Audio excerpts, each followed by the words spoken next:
Banjir yang melanda Kota Barabai, Kabupaten Hulu Sungai Tengah hingga Jumat sore masih belum surut. Ketinggian air masih bervariasi dari semata kaki hingga lutut orang dewasa. Banjir yang berendam sejumlah jalan dan kawasan pemukiman membuat warga masih trauma. Mereka khawatir banjir tinggi seperti bulan Januari tadi terulang lagi. Ini lalu kami jadi trauma karena hati kami itu was-was lah kalau terjadi sama seperti bulan Januari yang kemarin. Ya.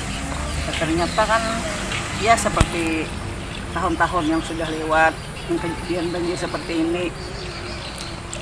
Di situ tuh kami istilahnya siap-siap aja, apa istilahnya tuh waspada lah. Kawasan pemukiman yang terdampak banjir sebagian besar berada di bantaran Sungai Barabai, di antaranya di Kampung Kopi,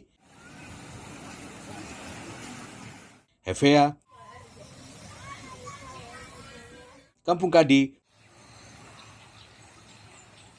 Muntiraya, hingga kawasan Pasar Murakata. Warga masih memilih bertahan di rumah dalam kondisi waspada. Mereka berharap air surut dan hujan mereda. Dari Barabai, Kabupaten HST, Muhammad Hanapi, netizen Kalsel 1net.